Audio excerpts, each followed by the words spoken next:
ಉಪ್ಪಿನಕಾಯಿ ಮಾಡಲಿಕ್ಕೆ ಯಾವ ರೀತಿ ಸ್ಟೋರ್ ಮಾಡಿ ಇಟ್ಕೊಂಡ್ರೆ ಯಾವಾಗ ಬೇಕಾದರೂ ಮಾಡಬಹುದು ಮತ್ತು ಉಳಿದಂಥ ಪೀಸಸನ್ನು ಏನು ಮಾಡಬಹುದು ಅಂತಲೂ ಇಲ್ಲಿ ತಿಳಿಸ್ತೀನಿ.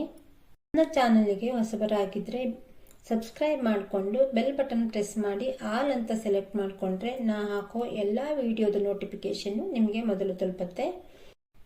ಮಾವಿನಕಾಯನ್ನು ನೀರಲ್ಲಿ ಕ್ಲೀನಾಗಿ ತೊಳಿಬೇಕು. ಮಾವಿನಕಾಯಿ ಸ್ವಲ್ಪನೂ ಹಣ್ಣಾಗಿರಬಾರ್ದು, ಅಂದರೆ ಸಿಹಿ ಅಂಶನೂ ಬಂದಿರಬಾರ್ದು. ಇಲ್ಲಿ ಮಾವಿನಕಾಯಿ ಕಡುಗಾಯಿ ಮಾವಿನಕಾಯಿನೇ ಆಗಬೇಕಂತೇನಿಲ್ಲ, ಯಾವುದೇ ಹುಳಿ ಮಾವಿನಕಾಯಿನೂ ಬರುತ್ತೆ. ಮಾವಿನಕಾಯಿನ ತಂದ ದಿನವೇ ನಾವು ಈ ಪ್ರೊಸೆಸ್ಸನ್ನು ಮಾಡಬೇಕು, ಇಲ್ಲಾಂದರೆ ಅದು ಸಿಹಿ ಬಂದ್ಬಿಡುತ್ತೆ. 2 ಸಲ ಮಾವಿನಕಾಯಿ ತೊಳೆದ ನಂತರ ನಾವು ಒಂದು ಶುದ್ಧವಾದ ಒಣ ಬಟ್ಟೆ ಮೇಲೆ ಹೀಗೆ ಒಣ ಹಾಕಬೇಕು.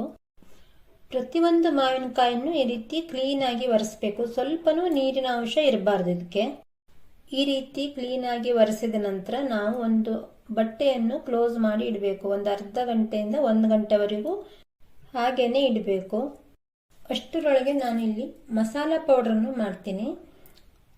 ಒಂದು ಅರ್ಧ ಕಪ್ಪಷ್ಟು ಸಾಸಿವೆ, ಅರ್ಧ ಕಪ್ಪಷ್ಟು ಜೀರಿಗೆಯನ್ನು ಹಾಕಿದ್ದೀನಿ, ಅಂದರೆ ಸಮ ಪ್ರಮಾಣದಲ್ಲೇ ಹಾಕಿದ್ದೀನಿ. ಸಣ್ಣ ಉರಿಲಿ ಹುರಿಬೇಕಾಗತ್ತೆ. ಈಗ ಆಗ್ತಾ ಇದೆ, ಇದು ಆಗಿದೆ. ಈಗ ಗ್ಯಾಸ್ ಆಫ್ ಮಾಡ್ತೀನಿ. ಇದು ಚೆನ್ನಾಗಿ ತಣ್ಣಗಾದ ನಂತರ ನಾವು ಇದನ್ನು ಗ್ರೈಂಡ್ ಮಾಡಬೇಕು. ಇದನ್ನು ಗ್ರೈಂಡ್ ಮಾಡಾಗಿದೆ. ಕಡುಗಾಯಿಗೆ ಮಸಾಲ ಪೌಡ್ರು ಈ ರೀತಿ ತರಿಯಾಗಿದ್ರೆ ಚೆನ್ನಾಗಾಗತ್ತೆ. ಅಂದರೆ ಪೌಡ್ರ್ ಆಗಿರಬೇಕು, ನಯವಾಗಿರಬಾರ್ದು ಅಷ್ಟೇ. ಇಲ್ಲಿ ಕಟ್ ಮಾಡಿದಂಥ ಮಾವಿನಕಾಯಿ ಪೀಸಸ್ಸು, ಮಸಾಲ ಪೌಡರ್, ಉಪ್ಪನ್ನು ಸಣ್ಣ ಉರಿಲಿ ಚೆನ್ನಾಗಿ ಹುರಿಬೇಕು.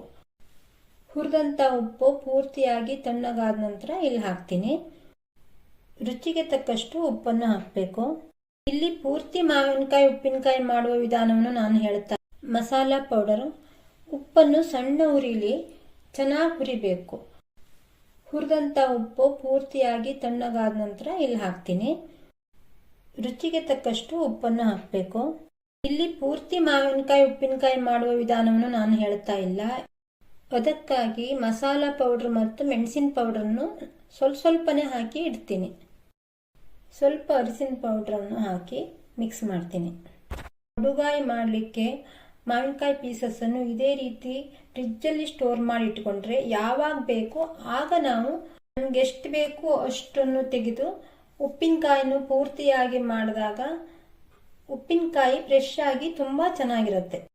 ಇದು ಡಿಸೆಂಬರ್ವರೆಗೂ ತುಂಬ ಚೆನ್ನಾಗಿರುತ್ತೆ. ಈ ರೀತಿ ಒಂದು ಬಾಕ್ಸಲ್ಲಿ ಹಾಕಿ ಟೈಟಾಗಿ ಮುಚ್ಚಳವನ್ನು ಹಾಕಿಡಬೇಕು. ಇದನ್ನು ಫ್ರಿಜ್ಜಲ್ಲೇ ಇಡಬೇಕು, ಹಾಗೇನೆ ಹೊರಗಡೆ ಇಡ್ಲಿಕ್ಕೆ ಬರಲ್ಲ, ಹಾಳಾಗತ್ತೆ.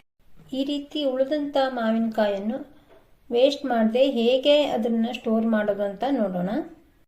ಮಾವಿನಕಾಯಿ ಗೊರಟೆಯಲ್ಲಿರುವಂಥ ಮಾವಿನಕಾಯನ್ನು ಈ ರೀತಿಯಾಗಿ ಕಟ್ ಮಾಡಿ ಇಟ್ಕೊಂಡಿದ್ದೀನಿ. ಹುರಿದಂಥ ಉಪ್ಪು, ಇದನ್ನು ಒಂದು ಬಾಕ್ಸಲ್ಲಿ ನಾವು ಸ್ಟೋರ್ ಮಾಡಿಟ್ರೆ ಫ್ರಿಜ್ಜಲ್ಲಿ ಒಂದು 6 ತಿಂಗಳವರೆಗೂ ಇರುತ್ತೆ. ಯಾವಾಗ ಬೇಕೋ ಆವಾಗ ನಾವು ಹಸಿಯಾಗಿಯೇ ಮಾವಿನಕಾಯಿ ಚಟ್ನಿ, ತಂಬಳಿ, ಏನೇ ಪದಾರ್ಥವನ್ನು ಮಾಡಲಿಕ್ಕೆ ತುಂಬ ಚೆನ್ನಾಗಾಗತ್ತೆ. ಉಪ್ಪನ್ನು ತುಂಬ ಹಾಕಬಾರ್ದು, ನಾವು ನೋಡ್ಕೊಂಡು ಹಾಕಬೇಕು ಉಪ್ಪನ್ನು. ಮತ್ತು ನಾವು ಏನೇ ಪದಾರ್ಥ ಮಾಡಬೇಕಾದ್ರೆ ಎಕ್ಸ್ಟ್ರಾ ಉಪ್ಪನ್ನು ಹಾಕಬಾರ್ದು. ಇದನ್ನು ಸಹ ನಾವು ಫ್ರಿಜ್ಜಲ್ಲೇ ಇಡಬೇಕು, ಹೊರಗಡೆ ಇಟ್ಟರೆ ಅದು ಹಾಳಾಗತ್ತೆ.